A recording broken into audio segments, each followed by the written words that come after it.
Hola hermanos y amigos, saludos y bendiciones en esta oportunidad, como siempre compartiendo la palabra de Dios. Hemos escuchado en los últimos tiempos que si lo profético es verdadero, que si lo profético es falso, que si solamente existe el don profético o los profetas de oficio. Hay algo que antes de hablar de lo profético tenemos que hablar del Espíritu.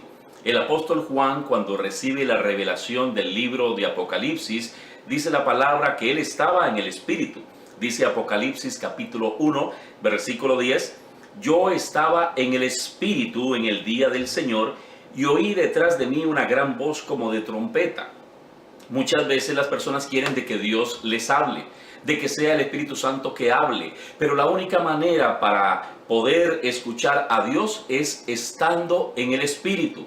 Muchas veces un profeta puede hablar a una persona que ande en la carne, y aunque puede escuchar naturalmente, en el Espíritu no va a tener entendimiento. Por lo tanto, la palabra nos insta y nos instruye a que tenemos que andar en el Espíritu.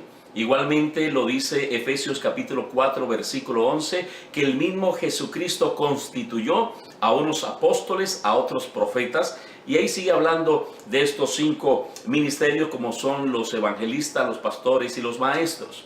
Por lo tanto, hay una institución, hay una constitución del reino que Jesucristo establece, profetas, pero también el Espíritu Santo nos ha traído el don profético. La palabra dice en 1 Corintios capítulo 14, versículo 3, pero el que profetiza habla a los hombres para edificación, exhortación y consolación. Si usted quiere que Dios le hable, no puede solamente escuchar a un profeta, tiene que leer la palabra de Dios, pero también cuando lee la palabra de Dios no puede desechar la voz profética.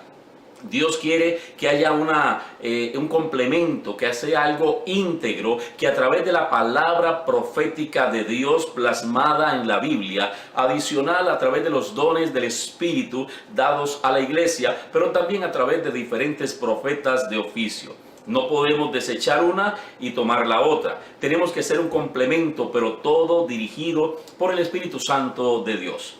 Muchas veces la gente dice, es que ando en la carne. La carne no necesariamente es pecado, pero sí lleva a pecado.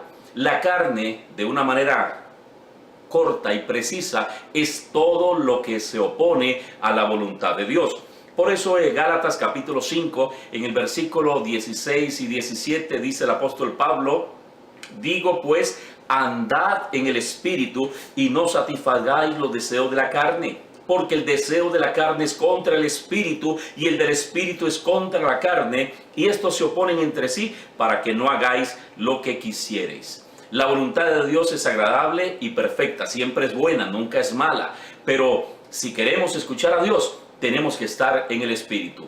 Como dije anteriormente, no es solamente escuchar a un profeta, es escuchar la voz del Espíritu Santo, es leer y meterse sumergido en la poderosa palabra de Dios que es la Biblia, pero cuando tomamos la palabra escrita, escuchamos la voz del Espíritu, caminamos en el Espíritu, podemos también escuchar a los profetas.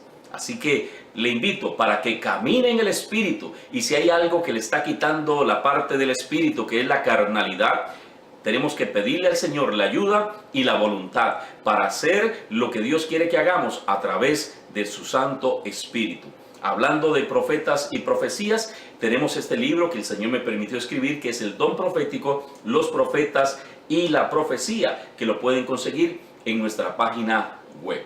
Recordemos, andemos en el Espíritu y no le demos libertad a las obras de la carne. Saludos y bendiciones en esta oportunidad.